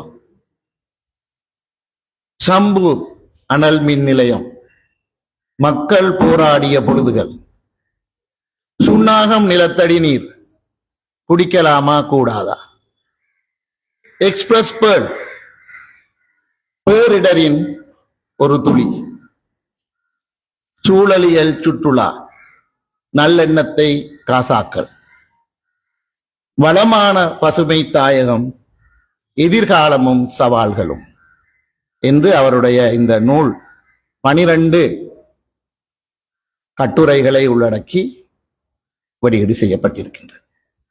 ஆகவே நீங்கள் இந்த ஒவ்வொரு தலைப்புகளையும் பார்த்தீர்களாக இருந்தால் இந்த கட்டுரைகள் ஒன்றோடு ஒன்று இடைவினை தொடர்புடையவை. ஒரு கட்டுரையில் சொல்லப்படுகின்ற விடயங்கள் மறு கட்டுரையில் சான்றுகளாக பயன்படுத்தப்படுகின்றன. முதலாவது பசுமை என்ற எண்ணக்கரு நல்லுணர்வா கொடுங்கனவா என்கின்ற இந்த கட்டுரையில் இன்று நாங்கள் உலகில் அதிகமாக பேசுகின்ற சொல் பசுமை. பொருளாதார நோக்கில் நாங்கள் பார்ப்போமாக இருந்தால் உற்பத்தி செய்யப்படுகின்ற பண்டங்களினதும் சேவைகளினடையும் இறுதி நோக்கம் நுகர்வு. ஆகவே நாங்கள் எங்களுடைய பொருளாதார சிந்தனைகளை ஆரம்ப காலகட்டத்துக்கு கொண்டு சென்றால் இயற்கைவாதத்தை தொடர்ந்து வணிகவாதம், வணிகவாதத்தை தொடர்ந்து முதலாளித்துவம். இன்று முதலாளித்துவம், கம்யூனிசம், நவீன பொருளாதாரம், பின்னவீன பொருளாதாரம் என்று மாறி 21ஆம் நூற்றாண்டின் பொருளாதார சிந்தனை கோட்பாடுகள் எடுக்கின்ற வடிவங்கள் மாறி மாறி வருகின்றன. இந்த வடிவங்களினுடைய மாற்றமானது மக்களினுடைய தேவைகளோடு ஒத்ததாக, மக்களினுடைய தேவைகளை நிறைவு செய்வதற்கான பொருட்களினுடைய சேவைகளினுடைய வடிவாக்கங்களின் புதுமுகங்களை உலகத்துக்கு காட்டுகின்றனவாக இருக்கின்றன. ஆகவே இது யாருடைய தேவை? பசுமை பற்றி நாங்கள் எப்போது கதைக்கின்றோம்? முதலாளித்துவத்தின் இறுதி கட்டத்தில் பொருட்கள் சேவைகளினுடைய எல்லையற்ற உற்பத்தி, அதனூடாக நடைபெறுகின்ற எல்லையற்ற நுகர்வு, அந்த பொருட்கள் சேவைகளினுடைய உற்பத்திக்கு பயன்படுத்தப்படுகின்ற வளங்கள் முழுமையாக அழிவடைந்து சீரழிந்து வருகின்ற நேரம், அதனை தடுப்பதற்கான ஒரு மாயை பிம்பமாக பூகோள வடக்கு நாடுகள், குறிப்பாக மேலைத்தேய நாடுகள், பசுமை என்கின்ற வடிவத்தில் பொருட்களை மீண்டும் சந்தைக்கு கொண்டு வருகின்றன. அதனூடாக ஏற்படுகின்ற சில சுற்றுச்சூழலியல் பிரச்சனைகளுக்குரிய தீர்வாக இந்த பசுமையின் வடிவே உருவாக்கப்பட்ட பொருட்களை, சேவைகளையும் மக்கள் மத்தியில் விற்கின்ற ஒரு பெரிய சந்தையை உருவாக்கி இருப்பதை மீலரங்கோ அவர்கள் எதிர்காலத்தில் மிகவும் ஆபத்து நிறைந்தது என்று குறிப்பிடுகின்றார். ஏனென்று கேட்டால் புதிய பொருளியல் சிந்தனையில் பசுமையின் ஊடாக அவர்கள் என்ன சொல்கின்றார்கள்? நீங்கள் எல்லையற்ற நுகர்வை மேற்கொள்ளலாம், உங்களுடைய நுகர்வு எல்லையற்றதாக இருக்கும். அவை மீள் சுழற்சிக்கு உட்பட்டதாக இருக்க வேண்டும். அதிலிருந்து வருகின்ற ஏனைய கழிவுகள் மீள் சுழற்சிக்கு உட்பட்டதாக இருக்கின்ற போது உங்களினுடைய எல்லையற்ற நுகர்வு சுற்றுச்சூழலியலில் எவ்விதமான தாக்கத்தையும் ஏற்படுத்தாது. சுற்றுச்சூழலை பாதுகாப்பதனூடாக நாங்கள் எங்களுடைய பொருளாதார அபிவிருத்தியை பசுமையினூடாக எட்ட முடியும் என்று சொல்லப்பட்ட உலகினுடைய முதலாளித்துவத்தினுடைய இன்றைய சிந்தனைக்கு ஒரு மாறுபட்ட கருத்தை, விமர்சனத்தை மீனிலங்கோ அவர்கள் இந்த பசுமை என்ப நல்லுணர்வா கொடுங்கனவா என்ற கட்டுரையின் மூலம் சொல்லியிருக்கின்றார். அவர் சொல்லிய மிக முக்கியமான விடயம் என்னவென்று கேட்டால், உங்களுக்கு தெரியும், நிறைய சகோதரி அவர்கள் குறிப்பிட்டது போல இந்த ரீயூஸ் மீள் பாவனை பசுமையினுடைய ஒரு வடிவம் எனப்படுகின்றது. அவர் அதுக்கு ஒரு சிறிய உதாரணம் சொல்லி இருக்கின்றார். நட்சத்திர ஹோட்டல்களில் நாங்கள் பயன்படுத்துகின்ற துவாயை மீண்டும் பயன்படுத்துங்கள், ஒரு துவாயை மீண்டும் மீண்டும் நீங்கள் பயன்படுத்துங்கள் என்று ஒரு வாசகம் சொல்லப்படுகிறது. ஆகவே நாங்கள் அந்த துவாயை மீண்டும் மீண்டும் பயன்படுத்தாத சந்தர்ப்பத்தில் நாங்கள் பசுமைக்கு எதிரானவர்களாக கருதப்படுகின்றோம், பசுமை விரோதிகளாக கருதப்படுகின்றோம். ஆகவே இதன் மூலம் யார் நன்மை அடைவது? குறித்த ஹோட்டல் முதலீட்டாளர்கள். மின்சார செலவு அவர்களுக்கு குறைகின்றது, லாண்டரி செலவு குறைகின்றது. ஆகவே இந்த பசுமையை பாதுகாத்தல் அல்லது இயற்கையை பாதுகாப்பது என்பது, இயற்கை வளங்களையும் இயற்கையையும் பாதுகாப்பது என்பது தனிப்பட்ட பொதுமக்களினுடைய முற்றுமுழுதான வகிபாகமே தவிர இதற்கு பொறுப்பு கூற வேண்டிய அரசாங்கங்களோ அல்லது பொறுப்பு கூற வேண்டிய தனிநபர்களோ தங்களினுடைய வகிபாகத்திலும் பொறுப்பிலும் இருந்து விலகி பொதுமக்களின் மேல் இந்த பசுமை என்கின்ற புரட்சி மூலம் உருவாக்கப்படுகின்ற கவர்ச்சிகரமான விற்பனை பண்டங்களை மக்கள் மீது சுமத்தி ஒரு குறிப்பிட்ட சாரார் இதன் மூலம் நன்மை அடைவதாக இவர் சொல்லுகின்றார். உங்களுக்கு தெரியும், சந்தையில் பேரம் பேசுகின்ற சக்திகள் ரெண்டு. ஒன்று விற்பனையாளர், இன்னொன்று வாங்குபவர், வாடிக்கையாளர்.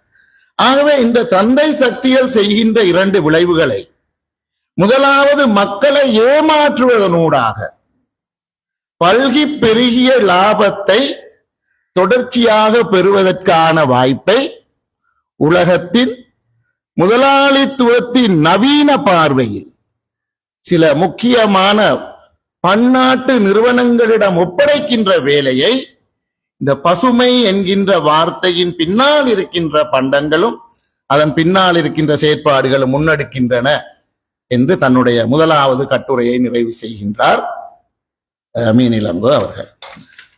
இரண்டாவது விடயம், அவர் இதனுடைய சூழலியல் தொடர்பாக சில விடயங்களை சொல்ல வருகின்றார். பண்டைய இலங்கையின் சூழல், அந்த சூழலானது இந்த பசுமையின் காரணமாகவும் அதைத் தொடர்ந்து இந்த நாட்டில் முன்னெடுக்கப்படுகின்ற விவசாய நடவடிக்கைகளின் காரணமாகவும் எவ்வாறு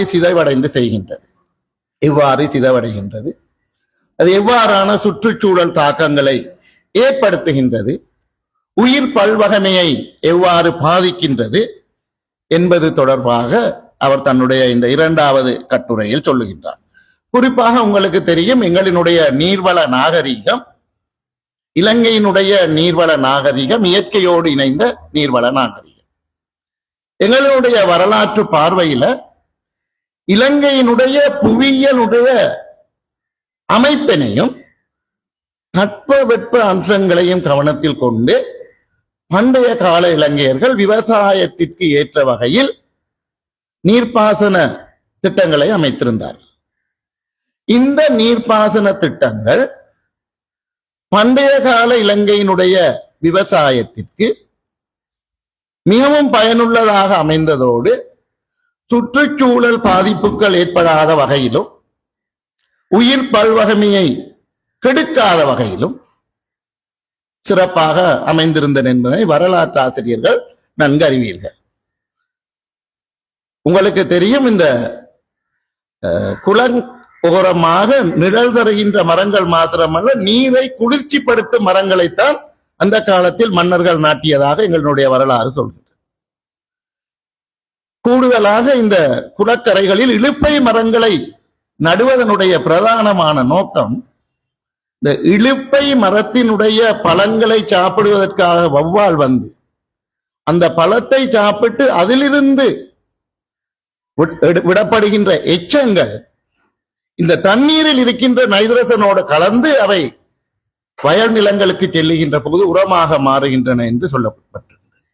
ஆகவே அந்த காலத்தில் எங்களினுடைய ஆட்சியாளர்கள் இயற்கையை எவ்வளவு தூரம் நேசித்தார்கள் என்றும், இன்று நவீன விவசாயத்தினுடைய பசுமை புரட்சி, குறிப்பாக இலங்கையினுடைய காலனித்துவத்தை பின்தொடர்ந்து வந்த சுதந்திரத்துக்கு பின்னரான காலம் இலங்கையின் சுற்றுச்சூழலியலில் மிக மோசமான விளைவுகளை ஏற்படுத்தி இருக்கின்றது. அவ்வாறு ஏற்படுத்திய விளைவுகள் நீர்ப்பாசன துறையில் இலங்கையின் நீர்வளத்தை எவ்வாறு பாதித்தன என்பதை தன்னுடைய 3வது கட்டுரையான இலங்கையின் குடியேற்ற திட்டங்களில் கல்லோயா திட்டத்தை அவர் முன்வைக்கின்றார்.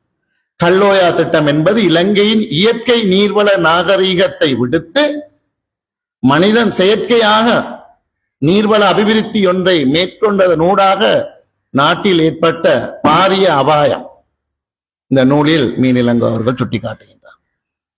இலங்கையினுடைய மிக முக்கியமான குடியேற்ற திட்டம் கல்லோயா குடியேற்ற திட்டம். இந்த திட்டம் கௌரவ டி.எஸ். சேனாநாயக்க அவர்களை தேசபிதா என்று அழைக்க வைத்தது. இந்த திட்டத்தின் பிரதானமான நோக்கம் இலங்கையின் விவசாயத்தை விருத்தி செய்வது, குறிப்பாக இலங்கையினுடைய தன்னிறைவு விவசாயத்தை விருத்தி செய்வது என்று சொன்னாலும், இதன் பின்னணியில் சிங்கள தேசியவாதம் மறைக்கப்பட்டிருந்தது. பேரினவாத குடியேற்றத்தை தமிழ் முஸ்லிம் மக்கள் செறிந்து வாழுகின்ற அம்பாறை மாவட்டத்தில்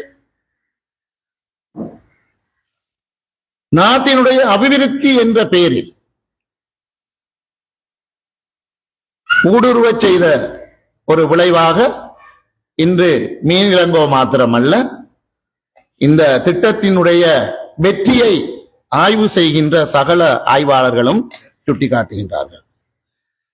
மீனிலங்கோ அவர்கள் 3 கட்டுரைகளை முன்வைத்திருக்கின்றார், 3 வினாக்களை முன்வைக்கின்றார். ஒன்று, இந்த திட்டத்தினூடான பௌதீக மாற்றங்கள் எவை, சூழலியல் பாதிப்புகள் எவை, இந்த திட்டம் எதிர்பார்த்த பொருளாதார நலனை தந்ததா என்று 3 வினாக்களை இந்த கட்டுரையினூடாக அவர் கொடுத்திருக்கின்றார். இவை 3க்கும் உரிய விடை இதை வாசிக்கின்ற போது இல்லை என்கின்ற பதில் எங்களுக்கு திட்ட தெளிவாக கிடைக்கின்றது. இந்த இடத்தில் நாங்கள் ஒரு விடயத்தை கவனிக்க வேண்டும். கல்லோயா குடியேற்ற திட்டத்தில் ஒரு சமூகம் ஒரு இடத்திலிருந்து அப்படியே பெயர்க்கப்பட்டு அல்லது வேரோடு பிடுங்கப்பட்டு, குறிப்பாக மலையகத்தில் கண்டி மாவட்டத்தைச் சேர்ந்த மக்கள் பிடுங்கப்பட்டு கல்லோயா அபிவிருத்தி திட்டத்தில் அம்பாறை மாவட்டத்தில் குடியேற்றப்படுகிறார்கள். பேராசிரியர் வில்பர்ட் ஜெயசூரிய அவர்கள் இந்த குடியேற்றத்தை இப்படி சொல்கிறார்: தங்கள் வாழ்விடத்தில் இருந்து பெயர்க்கப்பட்ட இந்த சமூகம் புத்தம் புதிய சூழலில் வாழ்வதற்கு சிரமப்பட்டனர். பொருளாதார நெருக்கடியின் விளைவால் பெண்கள் விபச்சாரத்தில் ஈடுபட்டனர். இதன் முதல் 2 கிராமங்கள், ஆரம்பத்தில் குடியேற்றப்பட்ட 2 கிராமங்கள் பாலியல் நோய்களின் பாதிப்புகள் நிறைந்த 2 கிராமங்களாக உருமாறின. ஒரு நாட்டினுடைய அபிவிருத்திக்கு எடுக்கப்பட்ட ஒரு திட்டம் இறுதியில் ஒரு சமூகத்தை எங்கே கொண்டு சென்றது என்பதை சுட்டிக்காட்டுகின்றார். எங்களுக்கு தெரியும் மகாவலி அபிவிருத்தி திட்டம். ஆரம்பத்தில் மகாவலி அபிவிருத்தி திட்டம், பின்னர் துரித மகாவலி அபிவிருத்தி திட்டம். யாருக்காக மகாவலி அபிவிருத்தி திட்டம் துரிதப்படுத்தப்பட்டது? உங்களுக்கு தெரியும், அரசாங்கத்தினுடைய சில தேவைகளை நிறைவு செய்வதற்காக வெறும் 5 ஆண்டிற்குள் காமினி திசாநாயக்க அவர்களுக்கு விசேடமாக இந்த அமைச்சு வழங்கப்பட்டு துரித மகாபலி அபிவிருத்தி திட்டம் நிறைவு செய்யப்பட்டது. துரித மகாபலி அபிவிருத்தி திட்டத்தினுடைய பெறுபேறுகள் இன்றைக்கு இடம்பெறுகின்ற மண் சரிவும் மண் அரிப்புகளும், குடிநீர் மாசடைவு, மனிதனுக்கும் யானைக்கும் இடையிலான சண்டை, விவசாயிகள் எதிர்நோக்குகின்ற நாட்பட்ட சுகாதார சிறுநீரக பிரச்சனைகள் என்று இந்த கட்டுரையில் அவர் இந்த திட்டம் முழுதாக தோல்வி, இது அமெரிக்காவினுடைய டென்னசி மாகாணத்தில் பரிந்துரைக்கப்பட்ட அதே திட்டத்தை இங்கு அப்படியே நடைமுறைப்படுத்த பார்க்கின்றார். அடுத்தது நீர் மின்சாரம், தன்னிறைவின் விலை. எங்களுக்கு தெரியும், புதுப்பிக்கத்தக்க சக்தி தான் நீர் மின்சாரம். மகாபலி அபிவிருத்தி திட்டத்தினுடைய 4 நீர்த்தேக்கங்கள் நீர் மின்சாரத்துக்காக வேண்டியே செய்யப்பட்டன. சில மேலைத்தேய நாடுகளினுடைய ஆய்வு கூடமாக இலங்கை பயன்படுத்தப்பட்டது. மேலைத்தேய நாடுகளின் ஆய்வு கூடமாக இலங்கை பயன்படுத்தப்பட்டதனுடைய விளைவுதான் இலங்கையில் நீர் மின்சாரத்தினுடைய அமைப்பு, அதனுடைய தொடக்கம். இருப்பினும் அது நல்லதொரு திட்டம். ஆனால் இலங்கையில் உரிய வகையில் திட்டமிடப்படாததால், உரிய செலவு நன்மை ஆய்வுகளின் அடிப்படையில் உரிய இடங்களில் மேற்கொள்ளப்படாமையினால் அது சூழல் சார்ந்த தாக்கங்களை ஏற்படுத்தி இருக்கின்றது என்று சொல்லுகின்றார். நீல புரட்சி என்பது கடல்சால் உயிரின உற்பத்தியை அதிகரித்தல். இலங்கை நாட்டு பக்கமும் கடலால் சூழப்பட்ட ஒரு தீவு. ஆகவே இலங்கையினுடைய புரத உற்பத்தியில் கடல் உணவுகளினுடைய பங்கு அதிகம். இலங்கையினுடைய விலங்கு புரதங்களில் 50% கடல் உணவுகளில் இருந்து பெறப்படுகின்றது. ஆகவே தொடர்ச்சியான எல்லையற்ற மீன்பிடி கடல் வளங்களை அளிக்கின்ற போது, கடல் வளங்களுக்கு பதிலாக நாட்டினுள் மீன் வளர்ப்பு, நீர்வாழ் ஈரின உற்பத்திகளை அதிகரிப்பதற்காக பூகோள வடக்கு நாட்டினர் எமக்கு அறிமுகப்படுத்திய திட்டம் இந்த நீல புரட்சி. நீல புரட்சியினுடைய இறுதி விளைவு எமது சொந்த வளங்களை நாங்கள் காவு கொடுத்திருக்கின்றோம். புத்தள மாவட்டத்தினுடைய ஆனை விழுந்தான் தொடக்கம் எங்களினுடைய இந்த கரைத்தீவு வரையான பிரதேசங்களில் கடலோர கண்டல் தாவரங்கள், அது சார்ந்த இயற்கை வளங்கள், உயிர் பல்வகமை முற்றுமுழுதாக சூறையாடப்பட்டிருக்கின்றமை உங்களுக்கு தெரியும். நிலத்தடி நீர் உவர் நீர் ஆகி இருக்கின்றது. எங்களுடைய நெல் வயல்கள் உப்பு வயல்களாக மாறி இருப்பதனுடைய விளைவு இந்த நீல புரட்சியினுடைய வளங்கள் காவு கொடுக்கப்பட்டது. சம்பூர் அனல் மின் நிலையம் பற்றி சொல்கின்றார். சம்பூர் அனல் மின் நிலையம் இலங்கையினுடைய வரலாற்றில் வெற்றி பெற்ற, மக்கள் போராட்டம் வெற்றி பெற்ற ஒரு அம்சம். இருப்பினும் அந்த பிரதேசம் இன்னும் உயர் பாதுகாப்பு வலயமாகவே இருக்கின்றது. மக்கள் குடியேற்றத்துக்குரிய பிரதேசமாக இன்னும் இல்லை. இருப்பினும் சம்பூரில் நீர்மின் அனல் மின் நிலையம் அமைப்பதை அரசாங்கம் வாபஸ் வாங்கி இருக்கின்றது. இன மத மொழி கடந்து மக்கள் முன்னெடுத்த ஒரு போராட்டம் வெற்றி அடைந்தமைக்கான ஒரு சான்றாக இங்கே அதை பதிவு செய்திருக்கின்றார். அதே நேரம் நுரைச்சோலை அனல் மின் நிலையம் ஏற்படுத்திய பாதிப்புகள் தொடர்பில் மீனிலங்கோ ஒரு கட்டுரையை எழுதாமை இந்த புத்தகத்தில் அது தொடர்பிலான ஒரு ஆய்வு நுரைச்சோலை என்ற பெயரில் இல்லாமை இந்த புத்தகத்துக்குரிய ஒரு சிறிய குறைவாக நான் பார்க்கின்றேன். அது இருந்திருந்தால் இந்த புத்தகம் இந்த இலங்கையில் ஏற்பட்ட சூழலியல் அழிபாடுகள் தொடர்பில் ஒரு முழுமையான நிறைவாக வந்திருக்கும் என்று நினைக்கிறேன். எக்ஸ்பிரஸ் பேர்ல் கப்பல் கடலில் கொட்டிய ரசாயனங்கள் எந்த அளவு தூரம் இலங்கை மக்களுக்கு உங்களுக்கு தெரியும். எந்த ஒரு பேசு பொருளும் 2 வாரங்கள் தான் ஞாபகத்தில் இருக்கும் என்று சொல்லி இருக்கிறார்கள். 2 வாரங்களுக்கு புதியதொரு வடிவத்தில் புதிய ஒரு பேசு பொருள் வந்தால் பழைய விடயங்களை அப்படியே மறந்து விடுவார்கள். அரசியல்வாதிகளுக்கு மட்டுமல்ல, எங்களுக்குமே அது நன்றாக பொருந்தும். எக்ஸ்பிரஸ் பேர்ல் கடலில் பற்றி எறிந்த போது அது தொடர்பாக நாங்கள் கதைத்தோம். இன்று எக்ஸ்பிரஸ் பேர்ல் பற்றி யாரும் கதைப்பதில்லை. கதைப்பதல்ல மட்டுமல்ல, அதனுடைய விளைவு, அதனால் ஏற்பட்ட பாதிப்புகள் ரூபாய்களில் இன்னும் மதிப்பிடப்படவே இல்லை. ஆகவே இது ஒரு பெரிய குறைவாக இருக்கின்றது. இறுதியாக அவர் இந்த வளமான பசுமை தாயகம், இலங்கையினுடைய பசுமை தாயகம் என்று இலங்கையை சொல்லுகின்றார். அதனுடைய சாத்தியங்களும் சவால்களும், எதிர்காலத்தில் இதனுடைய பசுமையை நாங்கள் எப்படி சாத்தியப்படுத்திக் கொள்வது, அது நேரம் நாங்கள் அதற்கு என்ன சவால்களுக்கு முகம் கொடுக்க வேண்டி இருக்கின்றது என்று சொல்றார். இறுதியிலாக அவர் இதுல போதும் என்பதன் அளவும் வரையறையும் சொல்லப்படாத வரைக்கும், போதும் என்பதனுடைய அளவும் வரையறையும் தனிமனிதன் என்ற வகையில், நுகர்வோன் என்ற வகையில் நாங்கள் சுய மதிப்பீடு செய்யாத வரைக்கும் இந்த பசுமை தாயகத்தினுடைய காப்பும் இருப்பும் கேள்விக்குரியது என்கின்றார். நண்பர் அசோக்பரன் சட்டத்தரணி அவர்கள் இந்த நூல் பற்றி சொன்ன இந்த விடயத்தை மீண்டும் ஞாபகப்படுத்துகின்றேன். உலகளாவிய பசுமை பொருளாதாரத்தை இந்த நூல் யதார்த்தங்களின் பின்னணியில் இருந்து விசாரணை செய்கின்றது. இந்த நூல் முடிந்த முடிவுகள் அல்ல. இந்த நூலில் இருக்கின்ற கட்டுரைகள் எங்கள் முன் வினாக்களாக வைக்கப்பட்டிருக்கின்றன. இதற்குரிய விடைகளை தேடுபவர்களாக நாங்கள் மாற வேண்டும். எனவே அன்றாட வாழ்க்கையை, குறிப்பாக இலங்கையை எவ்வாறு இவர் சொன்ன இந்த விடயங்கள் பாதித்தன என்பதை பற்றி ஒரு வரைபடமாக உங்கள் முன் கொண்டு வருகின்றது. பேண்தகுநிலை, அபிவிருத்தி, பொருளாதார வளர்ச்சி, இன்று நாங்கள் பேசுகின்ற இந்த சொற்றொடர்களின் பின்னால் என்ன பண்டம் யாருக்காக விற்கப்படுகின்றது, அது மட்டுமல்ல இந்த பண்டத்தின் யார் பயனடைகின்றார்கள், இதனுடைய செலவை யார் சுமக்கின்றார்கள் என்பதை இதில் இருக்கின்ற இந்த 12 கட்டுரைகளும் சுட்டி நிற்கின்றன.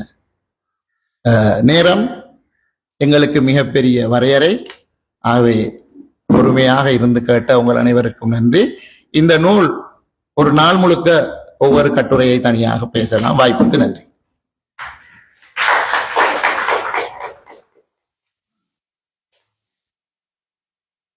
நன்றி. நிச்சயமாக உங்கள் அனைவரையும் இந்த நூலை வாசித்து இது பேசுகின்ற அந்த கருத்துக்களை உள்வாங்குவதற்கு தூண்டியிருக்கும் என்ற நம்பிக்கையில் புள்ளிவிபரவியல் பணிமனையின் மாவட்ட பிரதிபலிப்பாளர் எஸ். தனபாலசிங்கம் அவர்களுக்கு எனது மனமார்ந்த நன்றிகளை தெரிவித்துக் கொள்கின்றேன். உண்மையாக முதலாளித்துவம் அதனது பண்டமாக மாறியிருக்கின்ற பசுமை, அது இன்று சமூகத்தை எவ்வாறு காவு கொள்கிறது, காவு கொண்டிருக்கிறது என்ற கேள்விகளை முன்வைத்த நூலாசிரியர் முனைவர் ஞாலசீர்த்தி மீனிலங்கோ அவரை பற்றிய ஒரு அறிமுகத்தை நாங்கள் தர இருக்கிறோம். அதனை வழங்குவதற்காக சகோதரர் ZA ரஸ்மி அவர்களை அன்போடு அழைக்கின்றேன்.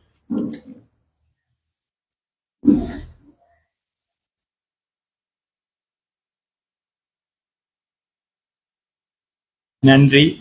அஸ்ஸலாமு அலைக்கும். வணக்கம்.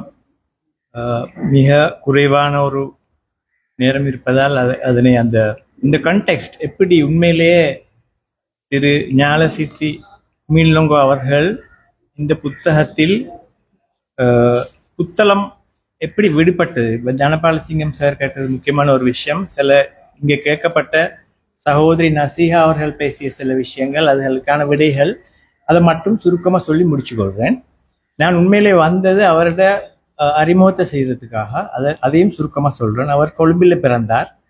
அதுக்கு பிறகு 83ஆம் ஆண்டு கலவரம் வருது. எனவே கொழும்புலேருந்து அவங்க இடம்பெயர்றாங்க, திரும்ப யாழ்ப்பாணத்துக்கு போகிறாங்க. அவங்க யாழ்ப்பாணத்தை பூர்வீகமாக கொண்ட ஒரு குடும்பம். அவர் தந்தை ரயில்வே டிபார்ட்மெண்ட்டில் ஒரு அக்கௌண்டனாக இருந்தவர். ஸோ அதுக்கு பிறகு ஒரு ஹதிமுகம் வாழ்க்கை. அதுக்கு பிறகு திரும்ப ஜஃப்னாக்கு போய் சேர்றாங்க, செட்டில் ஆகுறாங்க. 87 லிபரேஷன் ஆப்ரேஷன் ஸ்டார்ட் ஆகுது. திரும்ப அவங்க இடம்பெயர்ந்து கொழும்புக்கு வராங்க. வந்து பம்பளப்பிட்டி காலேஜில் தான் அவர் முதலாவது சேர்க்கப்படுறார். அங்கிருந்து படித்து அதுக்கு பிறகு கொழும்பு பல்கலைக்கழகம், மதுரை காமராஜர் பல்கலைக்கழகம், அவரோட பட்டங்கள் மட்டும் நிறைய இருக்குது. நான் அதில் சுருக்கமாக சொல்கிறேன். இறுதியாக நோர்வேல பட்டத்தை எடுக்கிறாரு. எல்லாமாக 6 மாஸ்டர்ஸ் அவர் முடிச்சிருக்கிறாரு. இந்த மெடிசனில் நிறைய விஷயங்கள் இருக்குது. ரைட், இப்போ நாங்கள் விஷயத்துக்கு வருவோம். இந்த குறிப்பிட்ட அந்த இது சம்பந்தமாக 2 முக்கியமான நிறுவனங்கள், 2 முக்கியமான அரசியல், இந்த நாட்டில் உள்ள முக்கியமான இடதுசாரி அரசியல் கட்சிகள் இதில் சம்மந்தப்பட்டது. ஏன்னா வழக்கமாக தெரியும், இலங்கை ஆண்ட அந்த வழக்கமாக ஆள்ற அந்த மாறி ஆள்ற நீளமும் பச்சையும் அவங்க எப்பவுமே இப்படி விஷயங்கள்ல முன்வர மாட்டாங்க. இடதுசாரிகள் காட்டு கத்தல கத்துவாங்க, அது தொடர்ந்து நடக்கிறது. ஆனா அது யார காதலையும் விழாது. சிவப்பு கலரை கண்டாலே ஒதுங்கி போற சமூகங்கள் தான். அப்படித்தான் நாங்க பழக்கப்பட்டிருக்கிறோம். அதுலயும் குறிப்பா அந்த முஸ்லிம் சமூகத்தை பத்தி சொல்லணும். ஸோ அந்த வகையில 2 அரசியல் கட்சிகள், ஒன்று தோழர் செந்தில்வேல் அவர்களுடைய புதிய ஜனநாயக கட்சி. அந்த கட்சி ஒரு முக்கியமான ஒரு பங்களிப்பை செய்தது புத்தளத்துக்கு. 100 நாட்கள், சுமார் 100 நாட்கள் புத்தளம் கால்ஃப் ஃபேஸ், எங்கட என்ன கொழம்பு ஃபேஸ்ல நாங்க அந்த இதை வச்சிருந்தோம். அந்த ஒரு ஷெட் ஒன்று அடிச்சு அதுல ஒரு ஆர்ப்பாட்டம், அந்த நிகழ்வுகள் நடந்து கொண்டிருந்தது. எனவே அவங்க அந்த வகையில் அதை தொடர்பு கொள்றதுக்கு நான் காரணமாக இருந்த நினைச்சு நான் மகிழ்ச்சி அடைகிறேன், சந்தோஷப்படுறேன். அது ஒரு பெரிய விஷயம் இல்லை. அவங்க அந்த ஒருங்கிணைச்ச ஒரு காரணத்தால 2 முக்கியமான அரசியல் கட்சிகள், ஒன்று அது, அடுத்தது இப்ப இருக்கிற எல்லாமே ஜேவிபியிலிருந்து பிரிந்த கிளைகள் தான். இடதுசாரி பெரிய ஒரு பாரம்பரியம் உள்ளது. அதெல்லாம் பேச போனா டைம் போதாது. காரணங்கள்லாம் சொன்னா அதுல ஒரு முக்கியமான விஷயம் இருக்குது. சூழலோட சம்பந்தப்பட்ட காரணங்களும் அதுல இருக்குது. அதுல ஒண்ணுதான் எஃப்எஸ்பி, ஃப்ரண்டியர் சோசியலிஸ்ட் பார்ட்டி, தோழர் புபுது ஜெயகோட அவர்களுடையது.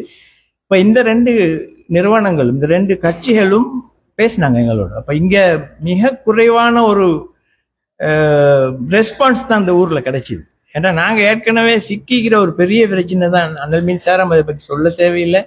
கிட்டத்தட்ட அதை ஆரம்பிச்ச காலத்துல இருந்து நான் அதுல ஈடுபட்டிருக்கிற ஒரு ஆள். ஒரு கோஇன்சிடென்ட், இங்க ஒரு சகோதரி வந்திருக்கிறா, எங்கட ரொமிலா, எங்கட முபாரக் சார சொல்லணும், கட்டா கொண்டு வந்து கொடுப்பார் பேப்பர், அவ தான் டைப் பண்ணி கை உடையும் ஆகுது அப்படி. அப்ப அந்த மாதிரி அடுத்த இன்னொரு முக்கியமான ஒரு ஆள் தான் எங்கட காலஞ்சென்ற பிராங்க் மார்க்கஸ் பெர்னாண்டோ அவர்கள், புத்தளம் சிலாஃபம் மறை மாவட்ட ஆயர். இந்த 2 பேரோட பேரும் இந்த சந்தர்ப்பத்தில் கட்டாயம் உச்சரிக்கப்படணும். நாங்க சொல்லுவோம் துவாக்கள் கபூலாகிற நேரம்னு சொல்லி. அவங்களோட உண்மையிலே அந்த 2 பேருக்காகவும் மனம் இறங்கி மிகவும் பணிவோட நான் இந்த சந்தர்ப்பத்தில் துவா செய்து கொள்றேன். அந்த அளவுக்கு அவங்க டிரெக்டாவே சந்திரிகா பண்டார் நாயக்காவோட பிரச்சனை பட்டால் அவரு எங்கட மறை மாவட்ட ஆயர். அப்ப அவரோட நிறைய விஷயங்கள் நாங்க இருந்து பக்கத்துல பார்த்தோம். அந்த 2 பேர் ரைட், அது ஒரு பக்கம் வைப்போம். இப்ப நாங்க விஷயத்துக்கு வருவோம். இந்த இதை ஒருங்கிணைக்கிறதுல அவங்க ஹெல்ப் பண்ணாங்க. கிட்டத்தட்ட ஒரு 100 பேருக்கு மேல, ஹட்டன், மஸ்கேலியா, அதே மாதிரி மாத்தளை மாவட்டத்துல இருந்து ஒரு 2 பஸ்ஸல் வந்தது, யாழ்ப்பாணத்துல இருந்து 3 பஸ்ஸல், எல்லாமே ஒரு 100 பேருக்கு மேல வந்து புத்தளத்துல ஒரு ஃபுல் டே ப்ரோக்ராம் என்ன அவங்க செஞ்சாங்க. வீதி நாடகங்கள், இதுக்காகத்தான் அதுக்காக காஸ்டியூம்ஸ் எல்லாம் எடுத்துட்டு வந்து நிறையவே அவங்க கஷ்டப்பட்டாங்க. Very sorry to say, Buttala மக்கள் அதை ஒரு தள்ளி நின்று பார்த்தாங்க, அவ்வளவுதான். அதுல பங்கெடுக்கையில் அதுல ஒரு அட்லீஸ்ட் இது யார் இந்த ப்ரோக்ராம் ஆர்கனைஸ் பண்ணதுன்னு கூட வந்து கேட்கற அளவுக்கு இல்லை. நாங்க எங்கட கல்ச்சர் அந்த இடத்துல சுட்டி காட்டணும். அந்த அளவு தான் எங்கட கல்ச்சர் இருக்குது இங்க. நான் அதுகளை பேசத்தான் இங்க வந்தேன். உண்மையா நான் எங்கட சார் சொன்ன மாதிரி அவரோட அணிந்துரை நான் பிரிண்ட் பண்ணி எடுத்துட்டு வந்தேன், இங்கே வாசிப்போம்னு சொல்லி. அந்த அளவுக்கு அது வேர்த்தான ஒரு அணிந்துரை. ஆனா இப்ப டைம் இல்லை, நோம்பு துறக்கிற டைம் சரி. எனவே நான் இதை ஒரு ஓப்பனா இந்த சமூகத்துக்கு விடுறேன். தேடி பாருங்க. உண்மையிலே நான் அவரை ஃபாலோ ஸ்டார்ட் பண்ணது இப்ப உண்மையிலே ஒரு தேவையோட தான் அவரை ஃபாலோ பண்ணேன். நான் ஒரு இடத்துல வேலை செய்யறேன். இப்ப நான் புத்தளம் உப்பு உற்பத்தியாளர் நலன்புரி சங்கத்துல ஜெனரல் மேனேஜர் ஆகிக்கிறேன். அந்த சிச்சுவேஷன்ல தான் எக்ஸ்பிரஸ் பால் டிசாஸ்டர் நடக்குது. எக்ஸ்பிரஸ் பால் சம்பந்தமா நான் தேடிட்டு போகும்போது ட்விட்டர்ல தான் இவரை காண்றேன். எனவே இந்த 2 அரசியல் கட்சிகளையும் ஒருங்கிணைச்ச ஒரு சகோதரி, அவட பேரை கட்டாயம் சொல்லணும், மோகன தர்ஷினி. அவக்கு நான் ஃபோன் பண்றேன், இப்படி ஒரு பிரச்சனை எங்களுக்கு சில சர்க்குலர்ஸ் வந்திருக்குது, நான் கடல்ல தான் தண்ணி எடுக்கிறோம் வந்திருக்குது, நான் என்ன நீங்க நேரம் அவரோட பேசுங்கடா. எனவே அந்த கண்டெக்ட்ல தான் இது வந்தது. அதையும் சொல்லணும். எக்ஸ்பிரஸ் பால் சம்பந்தமா மிக டைவர்டட், மிக பல பேரும் பல மாதிரி திருப்பினாங்க, எல்லா அவங்களுக்கு இஷ்டப்பட்ட மாதிரி. இங்க உள்ள கார்பரேட்ஸ், இங்க உள்ள அரசியல் கட்சிகள். அப்ப அந்த நேரம் அரசாங்கத்தை யார் அரசாங்கம் இருந்ததுன்னு தெரியும். சில விஷயங்கள் எங்க சொல்ல இல்லாது, காட்டமா விமர்சிக்க இல்லாது, அதுக்குள்ள சந்தர்ப்பம் இல்லை இது. ஆனால் அந்த வகையில மிக மோசமாக இலங்கை வழி நடத்தின நேரத்துல, திருப்பின நேரத்துல சரியான கட்டுரைகள் எழுதி அவர் வழிகாட்டினார். ஆனா அதை எந்த அளவு இருந்த மக்கள் பயன்படுத்திக்கிட்டாங்கன்னு விளங்கல. எல்லாத்தையும் இங்க வாழைப்பழம் தான் உரிச்சு காட்டணுமே. அப்படி அந்த வகையில தான் எனக்கு அவர ஒரு டவுன் டு எர்த் இன்டலெக்சுவல் அவரு. இப்ப கூட பாருங்க, ட்விட்டர்ல பாருங்க, ஃபேஸ்புக்ல பாருங்க, எல்லா நாளைக்கு ஒரு ப்ரோக்ராம் இது ரத்தோட்டையில், அதுல அவரு பங்கு பத்துறாரு. அவரோட புத்தகம் நாளைக்கு ரத்தோட்டையில் அந்த புத்தகம் விமர்சிக்கப்படுது. இங்க நாங்க பேசப்பட்ட மாதிரி நாளைக்கு விமர்சிக்கப்படுது. அந்த ஏண்டா இந்த டிட்வாக்கு இந்த புயலுக்கு பிறகு நிறைய பிரச்சனைகள் அங்க இருக்குது. அதுல அவர் தலையிடுறாரு, அதுல அவரு தன்ற பங்களிப்பை செலுத்துறாரு. உண்மையிலே ஒரு புத்திஜீவிக்குரிய அவரு ஜியோகிராபிக்கல் என்ன அவரோட சப்ஜெக்ட் வந்து என்ன சார் நான் எழுதிட்டு வந்தேன். Yes exactly. அப்ப பொலிட்டிக்கல் ஜியோகிராஃபி அவரோட துறைக்கு ஏற்ற மிக காத்திரமான ஒரு பங்களிப்பை அவரு முஸ்லிம் சமூகம், தமிழ் சமூகம், சிங்கள சமூகம் பார்க்கல, அப்படி அந்த மாதிரி செய்யற ஒருத்தர். ஸோ அவரை பத்தி பேசுறேன்னா நிறைய பேசலாம். அந்த மாதிரி அந்த எக்ஸ்பிரஸ் பேர்ல் சம்பந்தமான வழிகாட்டல மிக அழகிய முறையில் அந்த நேரம் தந்தாரு. ரைட். இப்ப நான் தனபாலசிங்கம் சார் சொன்ன விஷயத்துக்கு வரேன். இது சம்பந்தமா மோகனதர்ஷினி என்னோட தொடர்பு கொண்ட நேரத்துல உண்மையிலேயே நான் சில அவதானங்கள் அதுக்கு வச்சிருந்தேன். இப்ப நாங்க இதுல ஸ்டாட்டிஸ்டிக்ஸ் வந்து நிறைய சார் உங்களோட கையில இருக்கிற புத்தகம் மாதிரி 10 புத்தகம் எழுதலாம் இந்த ஸ்டாட்ஸை வச்சு மட்டும். $300 டெய்லி இந்த இதுக்காக வேண்டி பாக்கெட் மணிக்காக புத்தகத்துல இருந்து இங்கே போனாங்க மக்கள். அந்த ஊர் தான் இது. ஒரு குறிப்பிட்ட சட்டம் இந்த நாட்டுல மொத்தமா இருக்குது. சென்ட்ரல் என்வாயன்மெண்ட் அத்தாரிட்டிக்கு நிறைய சட்டங்கள் இருக்குது. அதே மாதிரி வயம்பெக்கின்ற ஒரு என்வாயன்மெண்ட் அத்தாரிட்டி இருக்குது, ப்ரொவின்சியல், உங்களுக்கு தெரியும். எனவே அந்த ரெண்டுக்கும் வித்தியாசமான சட்டங்கள் இருக்குது. இந்த சட்டங்களை மட்டும் பயன்படுத்தி குறிப்பாக ஒரு சட்டத்தை இப்ப நான் இதை ஒரு நசிஹா போன்றவர்களுக்கு சொல்றேன், எங்களோட அர்ஷத் அலி போன்றவர்களுக்கு தேடி பாருங்க பைத்து. இன்னும் அந்த சட்டம் நீக்கப்பட இல்லை. அது இன்னும் ப்ரொவின்சியல் இதுக்கு கீழே என்வாயன்மெண்ட் ஃபேக்ட் கீழே இன்னும் இருக்குது நுரைச்சோலை சம்பந்தமா. அது ஒரு மிகப்பெரிய ஒரு மிக பாரிய ஒரு மனித உரிமை மீறலாக அங்கே தொடர்ந்து prevails you check and C. அது ஒன்று. அந்த மாதிரி ஒரு ரிட் ஒன்று போட்டால் அந்த ரிட்டுக்கு முடிவே இல்லை, கோர்ட் ஆஃப் அப்பீல். ஸோ அந்த மாதிரி புத்தகத்தில் நடந்த அநியாயங்கள் அது அட்லீஸ்ட் இந்த மக்களுக்கு தெரியுமான்னு கூட தெரியாத அளவுக்கு இதெல்லாம் பெரிய என்ன சொல்றது, பெரிய தலைவீங்கின அறிவுஜீவித்துவத்துல ஆட்களுக்கு மட்டும்தான் முடியும் இல்லை. அந்த மாதிரி ஒரு டவுன் டு எர்த் ஒருத்தர் மட்டும் எங்களுக்கு இருந்திருப்பாரா இருந்தால் அவர் ஆர்கனைஸ் பண்ணியிருந்திருப்பார். இந்த அரசியல்கள் எல்லாம் தாண்டி அது ஒரு இடத்துக்கு வந்து நின்றிருக்கும். எனவே இந்த சந்தர்ப்பத்தில் அதில் நினைவூட்டினோன்னா நான் இப்போ அவரோட ப்ரொஃபைல் எங்கன வாசிக்கிறதுல அர்த்தம் இல்லை. எனவே அவரை தேடி பாருங்க. நான் இப்போ எல்லார கையிலையும் ஸ்மார்ட் போன் இருக்குது. ஞானசீர்த்தி மீனிலங்கோ நோர்வேஜியன் ப்ரொஃபஸர் தேடி பாருங்க. அவர்கிட்ட நிறைய விஷயங்கள் இருக்குது. நாங்க இதுக்கு பிறகு ரெடி ஆகணும், நாங்க ஆர்கனைஸ் ஆகணும். நாங்க இதெல்லாம் செய்யறேன்டா கிட்டத்தட்ட இப்ப நாங்க 2026 இருக்கிறோம். ஒரு 15 வருஷத்துக்கு முதல்ல செஞ்சிருக்கணும். அதைத்தான் முதலாவது இப்ப நீங்க எங்களோட சன்னீர் சார் சொன்னதை திரும்பவும் ஞாபகப்படுத்துறேன். நாங்க இப்ப முதலாவது ஒரு காலை ஊண்டி வச்சுக்கிறேன். இப்போ டூ லேட், பட் பரவாயில்லை. ஆனா இன்னொரு இதை பத்தி எதுவுமே அறிவில்லாத ஒரு பெரிய ஒரு சமூகம் வெளியில இருக்குது. அவங்களுக்கு இப்ப Z ஜென்ரேஷன் எல்லாம் சொல்றாங்க, அவங்களுக்கு இதை பத்தி எந்த இது கூட இல்லை. ஸோ மிக பயங்கரமான ஒரு டைம்ல நாங்க இருக்கிறோம். இதெல்லாம் நாங்க ஆர்கனைஸ் பண்ணுவோம், கோஆர்டினேட் பண்ணுவோம். நாங்க எங்களால முடியுமான அளவுக்கு இதை மக்கள்கிட்ட கொண்டு போவோம். தேங்க்ஸ். அஸ்ஸலாமு அலைக்கும்.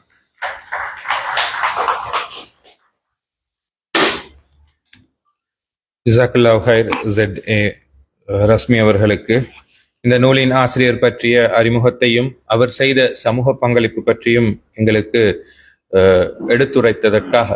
உண்மையாக இந்த நூல் எங்களுக்கான ஒரு பாடம். புத்தளம் சமூகம் இப்படியான பல பிரச்சனைகளை எதிர்கொண்டிருக்கிறது. இந்த நூல் எங்களுக்கு கற்றுத்தருகின்ற இந்த பாடம், இப்படியான பிரச்சனைகளை நாங்கள் எதிர்காலத்தில் எவ்வாறு எதிர்கொள்ள வேண்டும் என்ற படிப்பினை புத்தளம் சமூகத்துக்கும் வந்திருக்கின்றவர்களுக்கும் தர வேண்டும் என்ற அந்த வினாவோடு இந்த நாள் நிகழ்வின் இறுதி அம்சத்துக்குள் நாங்கள் வருகின்றோம். நன்றி உரை வழங்குவதற்காக பிலர்ஸின் செயலாளர் சகோதரர் ரினாஸ் அவர்களை அன்போடு அழைக்கின்றேன்.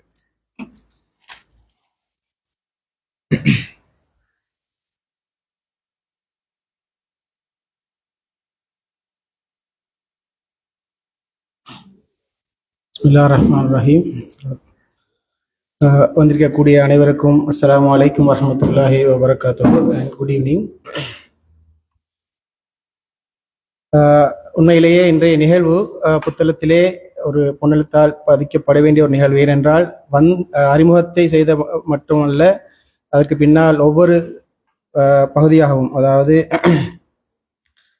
நூல் அறிமுகம், நூல் விமர்சனம், நிகழ்ச்சி தொகுப்பு செய்யவர் கூட, இது அடுத்தது கடைசியாக செஞ்ச ரஸ்மி காக்கா கூட இந்த சம்பந்தமா எங்கட கெப்போன்னு சொல்லிட்டு போனார். புத்தளத்துல நாங்களும் மத்த கற்ற சமூகமும் எவ்வளோ ஒரு பின்னுக்கு நாங்கள் நிற்கிறோம், அதை எப்படி நாங்கள் கெப்பை ஃபீல் பண்ணணும், நாங்கள் லேட்டாக இருந்தாலும் எங்களோட இப்போ ஆரம்பிச்சதற்கு வச்சு நாங்கள் நிறைய வேலைகள் செய்து கொண்டு போக வேண்டிய ஒரு தருணத்தில் இருக்கிறத எல்லாருமே வலியுறுத்தினாங்க.